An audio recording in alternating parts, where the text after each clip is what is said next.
नमस्कार। स्वागत है आप सभी का सुनो कहानी में। आप सुन रहे हैं मुंशी प्रेमचंद जी के द्वारा लिखा गया उपन्यास गबन, जिसे आवाज दी है मृत्युंजय मिश्रा ने।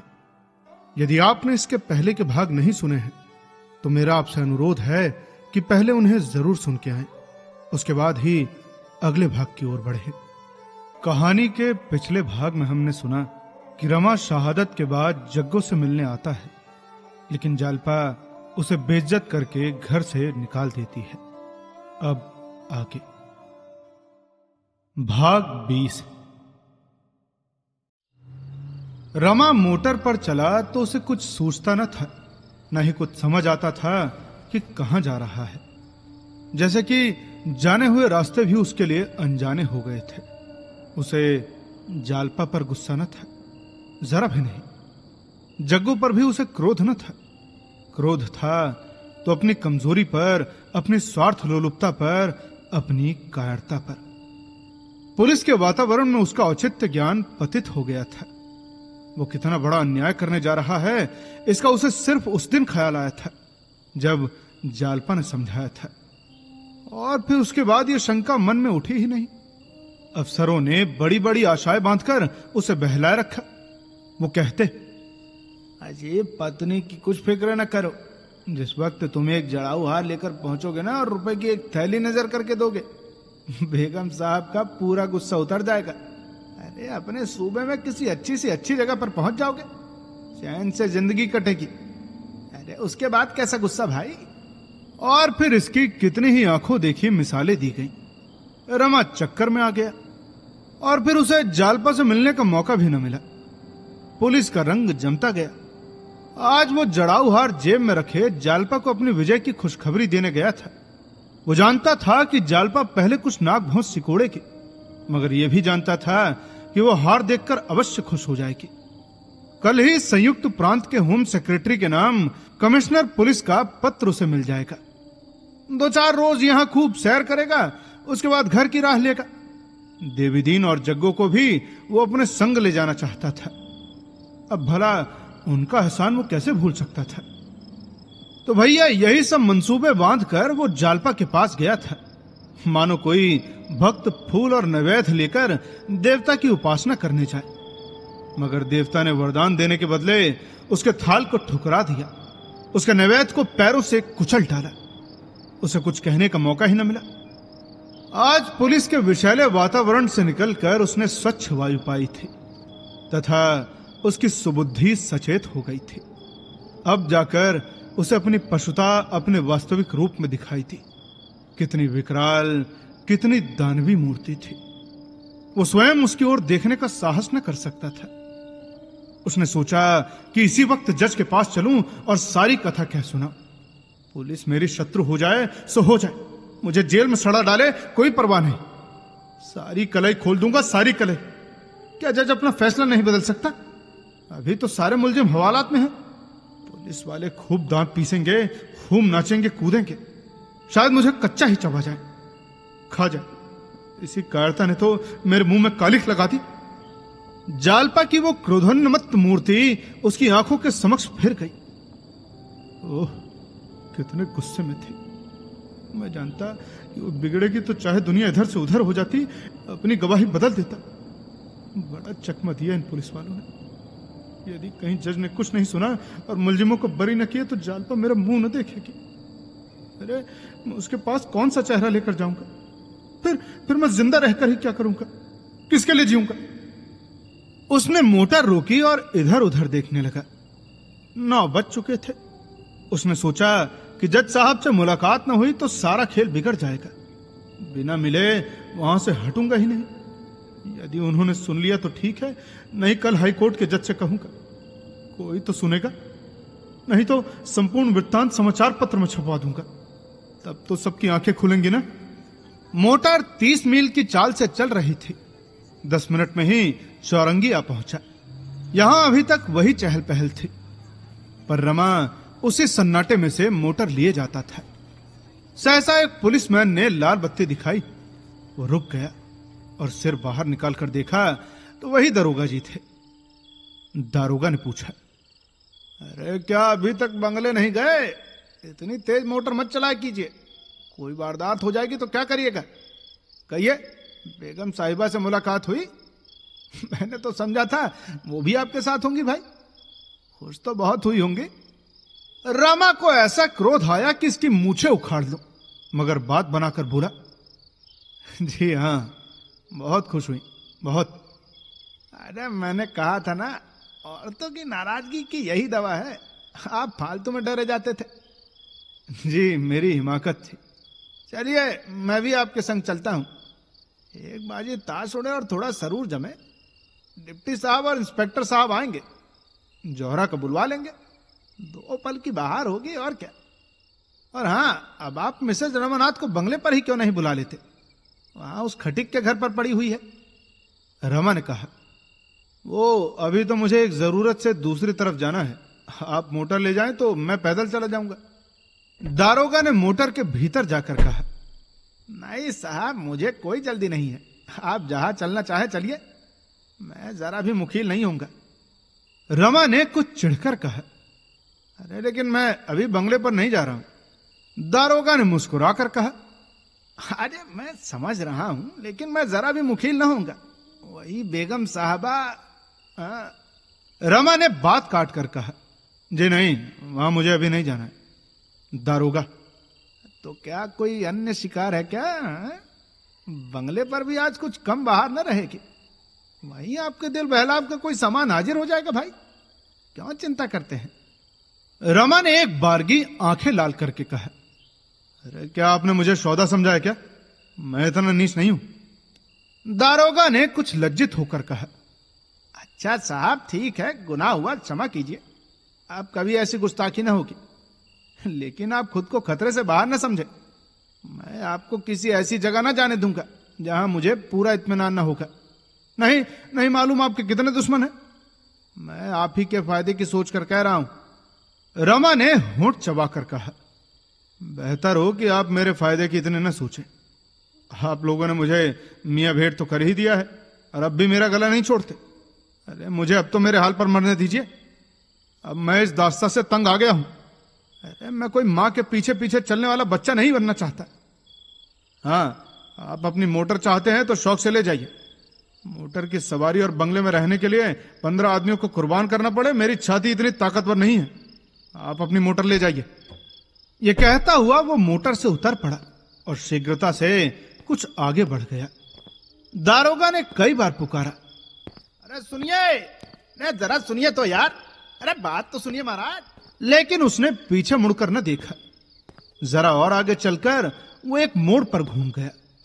इसी सड़क पर जज का बंगला था। सड़क पर कोई आदमी न मिला।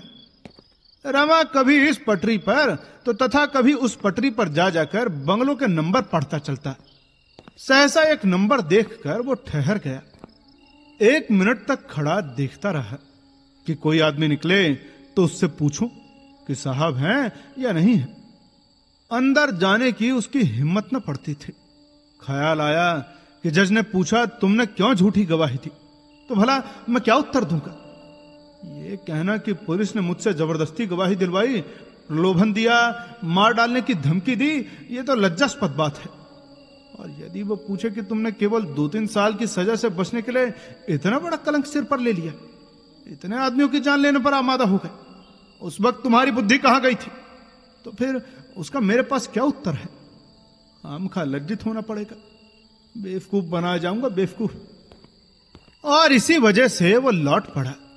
इस लज्जा का सामना करने की उसमें सामर्थ्य नहीं था। लज्जा ने सदैव वीरों को परास्त किया है। जो काल से भी नहीं डरते, वे भी लज्जा के समक्ष खड़े होने का साहस नहीं करते। आग में झुक जाना, तलवार के सामने खड़े हो जाना, इसकी अपेक्षा कहीं आसान है। लाज की रक्षा ही के लिए तो बड़े बड़े राज्य मिट गए हैं, रक्त की नदियां बह गई हैं, खून की होली खेल डाली गई है। और उसी लाज ने आज रमा के पग भी पीछे हटा दिए। शायद जेल की वजह से वो इतना भयभीत न होता। रमा आधी रात गए सोया तो दिन के 9 बजे तक नींद न खुली। वो स्वप्न देख रहा था कि दिनेश को फांसी हो रही है। सहसा एक स्त्री तलवार लिए हुए फांसी की तरफ दौड़ी और फांसी की रस्सी काट दी। चारों तरफ हलचल मच गई। वो औरत जालपा थी। जालपा को लोग घेर कर पकड़ना चाहते थे, पर वो पकड़ में न आती थी। कोई उसके सामने जाने का साहस न कर सकता था। तभी उसने एक छलांग मारकर रमा पर तलवार चलाई। रमा घबरा कर उठ बैठा। देखा तो दारोगा और इंस्पेक्टर कमरे में खड़े हैं तथा डिप्टी साहब आराम कुर्सी पर लेटे हुए सिगार पी रहे हैं। रमा ने कुर्सी पर बैठकर कहा, थोड़ी देर के बाद लौट आया था। इस मुकदमे की अपील तो हाई कोर्ट में होगी ना? इंस्पेक्टर, अरे अपील क्या होगी, जाब्ते की पाबंदी होगी। आपने मुकदमे को इतना अधिक मजबूत कर दिया है कि अब वो किसी के हिलाए नहीं हिल सकता। हलब से कहता हूं, आपने कमाल कर दिया साहब। अब आप उधर से बेफिक्र हो जाइए। हाँ, अभी जब तक फैसला नहीं हो जाता यह मुनासिब होगा कि आपकी हिफाजत का ख्याल रखा जाए, इसलिए दोबारा पहरे का इंतजाम कर दिया गया है। उधर हाई कोर्ट से फैसला हुआ, इधर आपको नौकरी मिली। डिप्टी साहब ने सिगार का धुआं उड़ाकर कहा, यह डीओ कमिश्नर साहब ने आपको दिया है, जिसमें आपको किसी प्रकार का शक न हो। देखिए, यूपी के होम सेक्रेटरी का नाम है। आप वहां जो ही ये डीओ दिखाएंगे वो आपको कोई ना कोई अच्छी नौकरी दे देगा। इंस्पेक्टर, कमिश्नर साहब आपसे बहुत प्रसन्न हैं, हलफ से कहता हूं। डिप्टी, अरे बहुत प्रसन्नता है। वो यूपी को अलग डायरेक्ट भी चिट्ठी लिखेगा। तुम्हारा तो भाग्य खुल गया भैया। ये कहते हुए उसने डीओ को रमा की ओर बढ़ा दिया। रमा ने लिफाफा खोलकर देखा और एकाएक उसको फाड़कर पुर्जे पुर्जे कर डाला। तीनों आदमी आश्चर्य से उसका मुंह ताकने लगे। दारोगा ने कहा, अरे क्या रात को बहुत पी गए थे क्या? आपके हक में अच्छा नहीं होगा। इंस्पेक्टर, अरे अरे हलफ से कहता हूं, कमिश्नर साहब को पता चलेगा तो बहुत नाराज होंगे। डिप्टी, इसका कुछ मतलब हमारी समझ में नहीं आया। इसका क्या अर्थ है? रमानाथ, इसका यह मतलब है कि मुझे इस डीओ की आवश्यकता नहीं है और ना ही मैं कोई नौकरी चाहता हूं। आज ही यहां से दूर चला जाऊंगा। डिप्टी, जब तक हाई कोर्ट का फैसला ना हो जाए तब तक आप कहीं नहीं जा सकेंगे। रमानाथ, क्यों? डिप्टी, कमिश्नर साहब का आदेश है। रमानाथ, मैं किसी का दास नहीं हूं। इंस्पेक्टर, अरे बाबू रमानाथ, आप क्यों बना बनाए खेल खराब कर रहे हैं? जो कुछ होना था सो हो गया। 10-5 दिन में हाईकोर्ट से फैसले की तस्दीक हो जाएगी। आपकी भलाई इसी में है कि जो सिला मिल रहा है उसे खुशी से लीजिए और आराम से जिंदगी के दिन गुजारिए। खुदा ने चाहा तो एक दिन आप भी किसी ऊंचे ओहदे पर पहुंच जाएंगे। अब इससे भला क्या लाभ कि अफसरों को नाराज कीजिए और कैद की मुसीबतें झेलिए। अलफ से कहता हूं, अफसरों की जरा सी नजर बदल जाए तो आपका कहीं पता न लगे। अलफ से कहता हूं, एक इशारे में आपको 10 वर्ष की सजा हो जाए। अरे आप हैं किस ख्याल में? हम आपके संग शरारत नहीं करना चाहते। हाँ, अगर आप हमें सख्ती करने पर मजबूर करेंगे तो हमें सख्ती करनी पड़ेगी। जेल को सरल न समझिएगा। खुदा दोजख में ले जाए मगर जेल की सजा न दे। मार धाड़, गाली गुफ्तार, वो तो वहां की मामूली सजा है।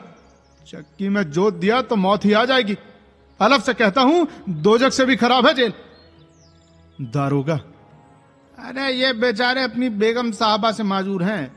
वो शायद इनके प्राण की गाहक हो रही हैं, उनसे इनकी कौर दबती है। इंस्पेक्टर, अरे तो क्या हुआ? कल तो वो हार दिया था ना, फिर भी नहीं मानी। रमा ने कोट की जेब से हार निकालकर मेज पर रख दिया और बोला, वो हार ये रखा हुआ है।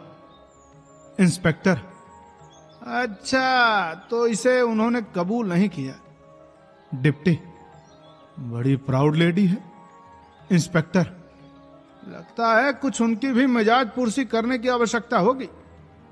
दारोगा, ये तो बाबू साहब के रंग ढंग और सलीक पर मुनहसर है। यदि आप खामखा हमें मजबूर न करेंगे तो हम आपके पीछे नहीं पड़ेंगे भाई। डिप्टी, उस खटीक से भी मुचलका लेना होगा। रमानाथ के सामने एक नई समस्या खड़ी हुई, पहले से कहीं कठिन और कहीं भीषण। संभव था वो अपने को कर्तव्य की वेदी पर बलिदान कर देता, 2-4 वर्ष की सजा के लिए अपने को तैयार कर लेता। शायद इस वक्त आत्मसमर्पण का निश्चय कर लिया था, पर अपने साथ जालपा को भी संकट में डालने का साहस वो किसी प्रकार ने कर सकता था। वो पुलिस के पंजे में कुछ इस प्रकार दब गया था कि अब उसे बेदाग निकल जाने का कोई मार्ग न दिखाई देता था। उसने देखा कि इस लड़ाई में मैं कुछ नहीं कर सकता। पुलिस सर्वशक्तिमान है, वो मुझे जिस तरह चाहे दबा सकती है। उसके मिजाज की तेजी लुप्त हो गई। विवश होकर बोला, अरे आखिर आप लोग मुझसे चाहते क्या है भाई? इंस्पेक्टर ने दरोगा की तरफ देखकर आंख मारी, जैसे कह रहे हो कि आ गया ना पंजे में, और बोले, अरे बस इतना ही तो है कि आप हमारे अतिथि बने रहें और मुकदमे के हाई कोर्ट में तय हो जाने के बाद यहां से रुखसत हो जाए, क्योंकि उसके बाद हम आपकी हिफाजत के जिम्मेदार नहीं होंगे। अगर आप कोई सर्टिफिकेट लेना चाहते हैं तो वो दे दी जाएगी, लेकिन उसे लेने अथवा न लेने का आपको पूरा अख्तियार है। अगर आप होशियार हैं तो उसे लेकर लाभ उठाएंगे, न इधर उधर से धक्के खाएंगे। आपके ऊपर गुनाह बेलज्जत की मसल सादिक जाएगी। इसके अलावा हम आपसे और कुछ नहीं चाहते भाई। हलफ से कहता हूं, हर एक चीज जिसकी आपको जरूरत हो यहां हाजिर कर दी जाएगी, लेकिन जब तक मुकदमा ना हो जाए स्वतंत्र नहीं हो सकते। रमानाथ ने दीनता के साथ पूछा, सैर करने तो जा सकूंगा ना, कि अथवा वो भी नहीं? इंस्पेक्टर ने सूत्र रूप से कहा, जी नहीं। दारोगा ने उस सूत्र की व्याख्या की, अरे आपको तो वो स्वतंत्रता दी गई थी, पर आपने उसका बेजा इस्तेमाल किया। अब जब तक इसकी तसल्ली ना हो जाए कि आप उसका जायज इस्तेमाल कर सकते हैं या नहीं, आप उस अधिकार से महरूम रहेंगे। दारोगा ने इंस्पेक्टर की ओर देखकर मानो उस व्याख्या की दाद चाही, जो उन्हें सहर्ष मिल गई। इसके बाद तीनों अफसर रुखसत हो गए और रमा एक सिगार जलाकर इस कठिन परिस्थिति पर विचार करने लगा। 1 महीना और निकल गया। मुकदमे के हाईकोर्ट में पेश होने की तिथि तय हो गई। रमा के स्वभाव में फिर वही पहले किसी भीरुता और खुशामद आ गई है। अफसरों के संकेत पर नाश्ता है। शराब की मात्रा पहले से बढ़ गई है। विलासिता ने जैसे पंजे में दबा लिया है। कभी कभी उसके कमरे में एक वेश्या जौहरा भी आ जाती है, जिसका गाना वो बड़े शौक से सुनता है। एक रोज रमा ने बड़ी हसरत के साथ जौहरा से कहा, मैं डरता हूं कहीं तुमसे प्रेम न बढ़ जाए। उसका नतीजा इसके अलावा और क्या होगा कि रो रो कर जिंदगी काटूं। तुमसे वफा की उम्मीद तो क्या ही हो सकती है। जौहरा दिल में खुश होकर अपनी बड़ी बड़ी रत्नारी आंखों से उसकी तरफ ताकती हुई बोली, हां साहब, हम वफा क्या जाने, हम तो वैश्या ठहरी। बेवफा वैश्य भी कहीं वफादार हो सकती है? रमा ने आपत्ति करके पूछा, इसमें कोई शंका है? जौहरा, नहीं, जरा भी नहीं। आप लोग हमारे पास मोहब्बत से लबालब भरे दिल लेकर आते हैं, मगर हम उसकी जरा भी कदर नहीं करते। यही बात है ना? रमानाथ, बेशक। जौहरा, माफ कीजिएगा, लेकिन आप मर्दों की तरफदारी कर रहे हैं। वास्तविकता तो यह है कि वहां आप लोग दिल बहलावे के लिए जाते हैं, महज आनंद उठाने के लिए। जब आपको वफा की तलाश ही नहीं होती तो वहां मिले क्यों? पर इतना मैं जानती हूं कि हम में जितनी बेचारियां मर्दों की बेवफाई से उदास होकर अपना आराम चैन खो बैठती है ना, उनका पता यदि दुनिया को चले तो आंखें खुल जाए। ये हमारी भूल है कि तमाशबीनों से वफा चाहते हैं, चील के घोंसले में मांस ढूंढते हैं। पर प्यासा आदमी अंधे कुएं की ओर दौड़े तो मेरे ख्याल में उसका कोई दोष नहीं। उस दिन रात को चलते समय जौहरा ने दारोगा को खुशखबरी दी, आज तो हजरत बहुत मजे में आए। खुदा ने चाहा तो 2-4 दिन के बाद बीवी का नाम भी नहीं लेंगे। दारोगा ने खुश होकर कहा, अरे इसीलिए तो तुम्हें बुलाया था। आनंद तो जब है कि जब बीवी यहां से चली जाए, फिर हमें कोई गम न रहेगा। लगता है स्वराज्य वालों ने उस औरत को मिला लिया है। अरे ये सब एक ही जैसे हैं। जौहरा की आमदोरफ्त बढ़ने लगी, यहां तक कि रमा खुद अपने धोखे में आ गया। उसने जोहरा से प्रेम जताकर अफसरों की नजर में अपनी साख जमानी चाहिए थी, मगर जैसे बच्चे खेल में रो पड़ते हैं वैसे ही उसका प्रेम का नाटक भी प्रेमोन्माद बन गया। जोहरा उसे अब वफा और मोहब्बत की देवी से महसूस होती थी। वो जालपा किसी सुंदरी न सही, लेकिन बातों में उससे कहीं तेज, हाव भाव में कहीं कुशल, सम्मोहन कला में कहीं पटु थी। रमा के हृदय में नए नए मंसूबे पैदा होने लगे। एक दिन उसने जोहरा से कहा, जोहरा, लगता है जुदाई का वक्त आ रहा है। 2-4 दिन में मुझे यहां से चला जाना पड़ेगा। फिर तुम्हें क्यों मेरी याद सताने लगी? जोहरा ने कहा, मैं तुम्हें न जाने दूंगी, यही कोई बढ़िया सी नौकरी कर लेना, फिर हम तुम आराम से रहेंगे। रमा ने अनुरक्त होकर कहा, हृदय से कहती हो जोहरा, देखो तुम्हें मेरे सिर की कसम, दगा मत देना। जोहरा, अरे अगर ये खौफ हो तो निकाह पढ़ लो, निकाह के नाम से चिढ़ हो तो विवाह कर लो, पंडितों को बुलाओ। अब इसके अलावा मैं अपनी मोहब्बत का और क्या सबूत दूं? रमा निष्कपट प्रेम का यह परिचय पाकर प्रेमोन्माद से भर उठा। जोहरा के मुंह से निकलकर इन शब्दों की सामूहिक शक्ति कितनी बढ़ गई थी।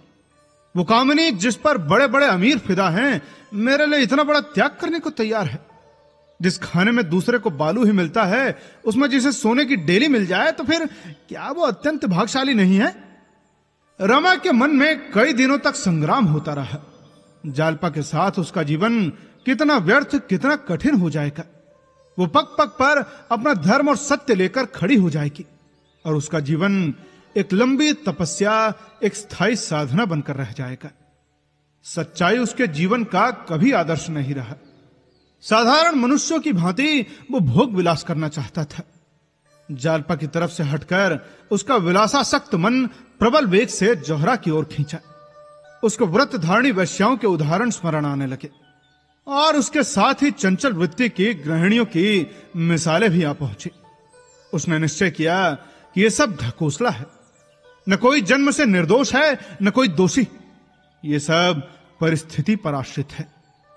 जोहरा प्रतिदिन आती और बंधन में गांठ देकर जाती। ऐसी स्थिति में संयमी युवक का आसन भी डोल जाता। और फिर रमा तो विलासी था। अब तक वो सिर्फ इसलिए इधर उधर न भटक सकता था कि जो ही उसके पंख निकले, शिकारी ने उसे अपने पिंजरे में बंद कर लिया। कुछ दिन पिंजरे से बाहर रहकर भी उसे उड़ने की हिम्मत न हुई थी। लेकिन अब उसके सामने एक नवीन दृश्य था। वो छोटा सा कुल्हियों वाला पिंजरा नहीं, बल्कि एक पुष्पों से लहलहाता हुआ बाग, जहां की कैद में स्वाधीनता का आनंद था। भला वो इस बाग में क्यों न खेल का आनंद उठाए?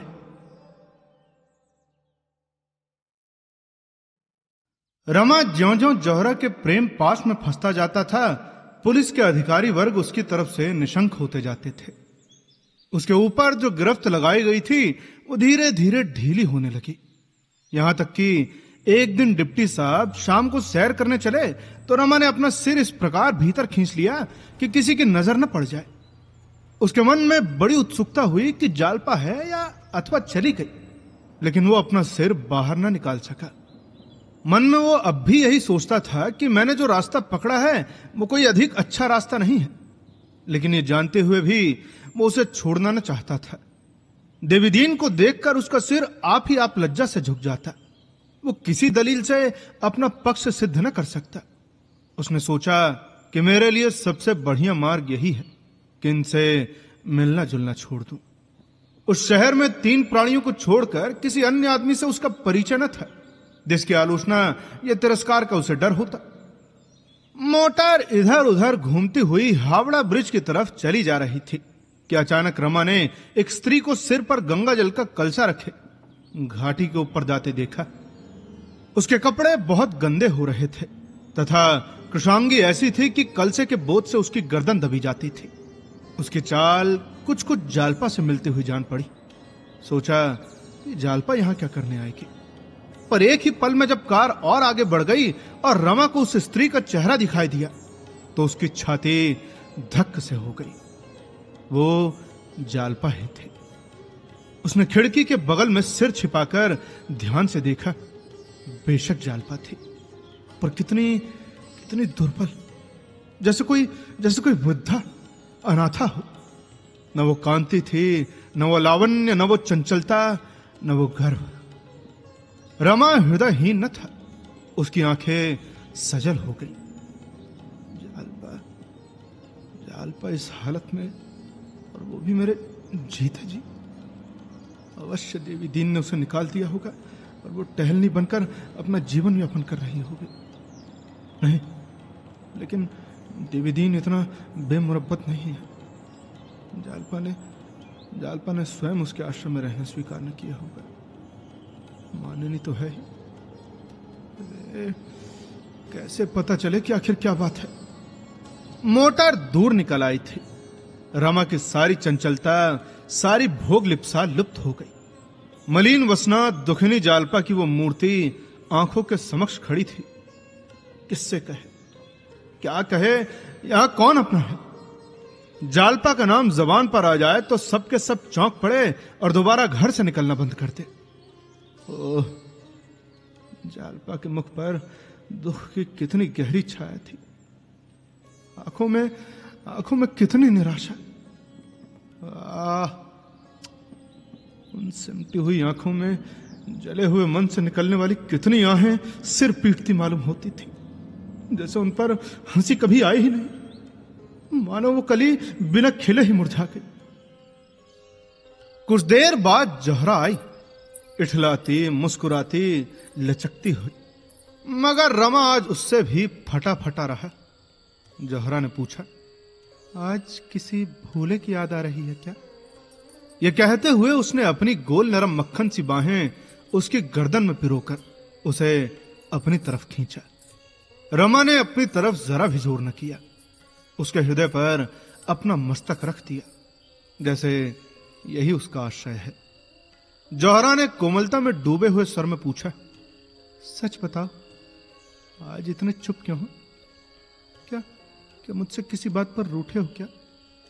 रमा ने आवेश से कांपते हुए लहजे में कहा, नहीं जौहरा, तुमने तो मुझे अभागे पर जितनी दया की है उसके लिए मैं सदैव तुम्हारा एहसानमंद रहूंगा।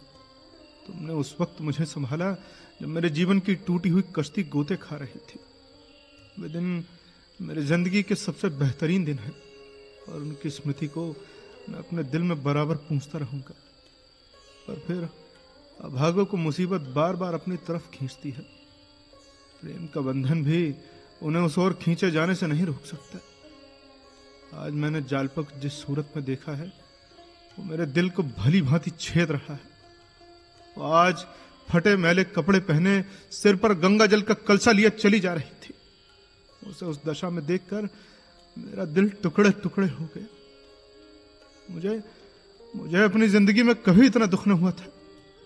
जौहरा, मैं कुछ नहीं कह सकता कि उस पर क्या बीत रही होगी, कुछ नहीं। जौहरा ने पूछा, लेकिन वो तो उस वृद्ध मालदार खटिक के घर पर थी। हाँ थी तो, मगर नहीं कह सकता कि क्यों वहां से चली गई। इंस्पेक्टर साहब मेरे साथ थे, उनके सामने मैं उससे कुछ पूछ तक नहीं सका। मैं जानता हूं कि मुझे देखकर मुंह फेर लेती और शायद मुझे नीच समझती, मगर कम से कम मुझे इतना तो मालूम हो जाता कि वो इस समय इस दशा में क्यों है। जौहरा, मुझे चाहे दिल में जो कुछ समझ रही हो, लेकिन मैं इस विचार में मग्न हूं कि तुम्हें मुझसे प्रेम है और प्रेम करने वालों से हम कम से कम हमदर्दी की आशा करते हैं। यहाँ एक भी ऐसा आदमी नहीं जिससे मैं अपने मन का हाल कह सकूं। तुम भी मुझे रास्ते पर लाने के लिए भेजी गई थी, पर तुम्हें मुझ पर दया आई। शायद तुमने गिरे हुए आदमी पर ठोकर मारना मुनासिब नहीं समझा। अगर आज हम और तुम किसी वजह से नाराज हो जाएं, तो क्या कल तुम मुसीबत में देखकर मेरे साथ जरा भी हमदर्दी न करोगी? अरे क्या मुझे भूखों मरते देखकर मेरे साथ उससे कुछ भी सलूक न करोगी, जो आदमी कम से कम कुत्ते के साथ करता है? कम से कम मुझे तो ऐसी आशा न थी। जहां एक दफा प्रेम ने वास किया हो, वहां उदासीनता और विराग चाहे पैदा हो जाए, हिंसा का भाव नहीं उत्पन्न हो सकता। क्या तुम मेरे साथ जरा भी हमदर्दी न करोगी जौहरा? तुम यदि चाहो तो जालपा का पूरा पता लगा सकती हो। वो कहाँ है, क्या करती है, मेरी ओर से उसके दिल में क्या है, घर क्यों नहीं जाती, अरे यहां कब तक रहना चाहती है। यदि तुम किसी तरह जालपा को प्रयाग जाने पर राजी कर सको जोहरा, तो मैं उम्र भर तुम्हारी गुलामी करूंगा। इस दशा में मैं उसे नहीं देख सकता। शायद आज ही रात को मैं यहां से भाग जाऊं। मुझ पर क्या गुजरेगी इसका मुझे जरा भी डर नहीं है। जोहरा, मैं कोई बहुत बहादुर नहीं हूं, मैं बहुत ही कमजोर आदमी हूं। सदैव खतरे के सामने मेरा हौसला पस्त हो जाता है, लेकिन मेरी बेगैरती भी ये चोट नहीं बर्दाश्त कर सकती। जोहरा वैश्या थी, उसको अच्छे बुरे सभी प्रकार के आदमियों से साबका पड़ चुका था। उसकी आंखों में आदमियों की परख थी। उसको इस परदेशी युवक में और दूसरे व्यक्तियों में बड़ा फर्क दिखाई देता था। पहले तो वो यहां भी पैसे की गुलाम बनकर आई थी, पर 2-4 दिन के बाद ही उसका मन रमा की तरफ आकर्षित होने लगा। प्रौढ़ा स्त्रियां अनुराग की अवहेलना नहीं कर सकती। रमा में और सारे दोष हों, पर अनुराग था। इस जीवन में जोहरा को यह पहला आदमी ऐसा मिला था जिसने उसके सामने अपना दिल खोलकर रख दिया हो, जिसने उससे कोई पर्दा न रखा। और ऐसे अनुराग रत्न को वो छोड़ना न चाहती थी। उसकी बात सुनकर उसे जरा भी ईर्ष्या न हुई, बल्कि उसके दिल में एक स्वार्थमय सहानुभूति उत्पन्न हुई। इस युवक को जो प्रेम के विषय में इतना सरल था, वह प्रसन्न करके सदैव के लिए अपना गुलाम बना सकती थी। उसे जालपा से कोई संदेह न था। जालपा कितनी ही रूपवती क्यों न हो, जोहरा अपने कला कौशल से, अपने हाव भाव से उसका रंग फीका कर सकती थी। इसके पूर्व भी उसने कई महान सुंदरियों को रुलाकर छोड़ा था, फिर जालपा किस गिनती में थी। जोहरा ने उसका हौसला बढ़ाते हुए कहा, तो उसके लिए तुम क्यों इतना दुख करते हो प्यारे? जोहरा तुम्हारे लिए कुछ भी करने को तैयार है। मैं कल ही जालपा का पता लगाऊंगी, और वो यहां रहना चाहेगी तो उसके आराम के सब बंदोबस्त कर दूंगी। जाना चाहेगी तो रेल पर भेज दूंगी। रमा ने बड़ी दीनता से कहा, जोहरा, एक दफा यदि मैं उससे मिल लेता तो मेरे दिल का बोझ उतर जाता। जोहरा कुछ चिंतित होकर बोली, ये तो कठिन है प्यारे, तुम्हें यहां से भला कौन जाने देगा। रमानाथ, तुम ही कोई उपाय बताओ। अच्छा, मैं उसे पार्क में खड़ी कराऊंगी, तुम डिप्टी साहब के संग वहां जाना और किसी बहाने से उससे मिल लेना। इसके अलावा तो मुझे और कुछ नहीं सूझता। रमा अभी कुछ कहने जा ही रहा था कि दारोगा जी ने पुकारा, अरे मुझे भी खिलबत में आने की इजाजत है क्या? दोनों संभल बैठे और द्वार खोल दिया। दारोगा जी मुस्कुराते हुए आए तथा जोहरा की बगल में बैठकर बोले, अरे यहां आज खामोशी कैसी भाई? कि आज खजाना खाली है क्या? जोहरा, आज अपने दस्ते इनाई से एक जाम भर कर दो। रमानाथ भाई, देखिए नाराज मत होना। रमा ने कुछ तुर्स होकर कहा, इस समय तो रहने दीजिए दारोगा जी, आप तो पिए हुए नजर आते हैं पहले से। दारोगा ने जोहरा का हाथ थामकर कहा, देखो बस एक जाम जोहरा, एक। और एक बात और, आज मेरी मेहमानी कबूल करो। रमा ने तेवर बदलकर कहा, देखिए दारोगा जी, आप इस समय यहां से चले जाएं, मैं ये सब गवारा नहीं कर सकता। दारोगा ने नशीली आंखों से देखकर कहा, अरे आपने क्या पट्टा लिखा लिया है गुरु? रमा ने कड़क कर कहा, जी हां, मैंने पट्टा लिखा लिया है दारोगा। अरे तो आपका पट्टा खारिज। देखिए मैं कहता हूं यहां से निकल जाइए। अच्छा, अब तो मेढकी को भी जुकाम पैदा हो गया। भाई क्यों ना हो। अरे चलो जोहरा, इन्हें यहां बकने दो। ये कहते हुए उन्होंने जोहरा का हाथ थामकर उठाया। रमा ने उसके हाथ को झटका देकर कहा, अरे मैं कह चुका ना कि आप यहां से निकल जाइए। जोहरा इस समय नहीं जा सकती। अगर वो गई तो मैं उसका और आपका दोनों का लहू पी जाऊंगा। जोहरा मेरी है, और जब तक मैं हूं कोई उसकी और आंखें नहीं उठा सकता। यह कहते हुए उसने दारोगा साहब का हाथ थाम दरवाजे के बाहर निकाल दिया और दरवाजा जोर से बंद करके सिटकनी लगा दी। दारोगा जी ताकतवर आदमी थे, लेकिन इस समय नशे ने उन्हें दुर्बल कर दिया था। बाहर बरामदे में खड़े होकर वो गालियां बकने और द्वार पर ठोकर मारने लगे। रमा ने कहा, कहो तो जाकर इसको बरामदे के नीचे ढकेल दो, शैतान का बच्चा। अरे बकने दो, खुद ही चला जाएगा। चला गया। ज़ोहरा ने मगन होकर कहा, तुमने बहुत बढ़िया किया कि सुअर को बाहर निकाल दिया। मुझे लेकर जिद करता। क्या तुम सचमुच उसे मारते? अरे मैं उसकी जान लेकर छोड़ता। मैं उस समय अपने आप में न था। न जाने मुझ में उस समय कहां से इतनी ताकत आ गई थी। और जो वो कल से मुझे नहीं आने दे तो? कौन? यदि इस बीच में उसने जहां भी बाजी मारी ना तो गोली मार दूंगा।